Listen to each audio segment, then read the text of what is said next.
মই প্ৰথমে মোৰ অতি মৰমৰ মৰিয়নিবাসী ৰাইজ আৰু অসমবাসী ৰাইজৰে বিহুৰ শুভকামনা জ্ঞাপন কৰিছোঁ। আজি অসমীয়া নৱবৰ্ষৰ প্ৰথমটো দিন।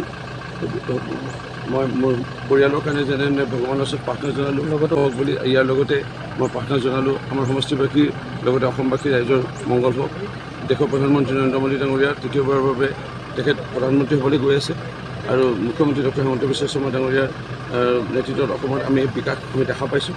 মই প্ৰাৰ্থনা জনাইছোঁ ভগৱান ঈশ্বৰ আপুনি গুৰুজনা যেন ৰাইজক যেন এই কথাষাৰ সোঁৱৰাই দিয়ে, স্মৰণ কৰাই দিয়ে যে বিকাশৰ কাৰণে উন্নয়নৰ কাৰণে আমাৰ ভাৰতীয় জনতা পাৰ্টীৰ চৰকাৰৰ পক্ষত যেন ভোটদান কৰে।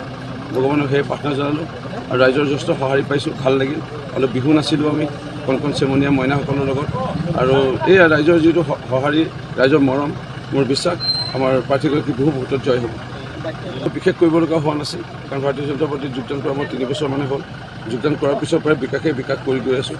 কেওটা নোহোৱা কাম সমষ্টি ৰাইজক দেখাবলৈ সক্ষম হৈছোঁ। ৰাস্তাই হওক, খোৱা পানীৰ ক্ষেত্ৰতে হওক আৰু ৰাইজে বিভিন্ন ধৰণৰ দেশৰ প্ৰধানমন্ত্ৰী নৰেন্দ্ৰ মোদী ডাঙৰীয়া দায়িত্ব লোৱাৰ পিছত শান্তি পাইছে, গুলি নুফুটা বম নুফুটা এখন অসম পাইছে। ছাত্ৰ মোৰ বয়স 50 চুবলৈ হৈছে। মই সৰুকালৰ পৰাই গুলি ফুটা বম ফুটা পাই আছোঁ।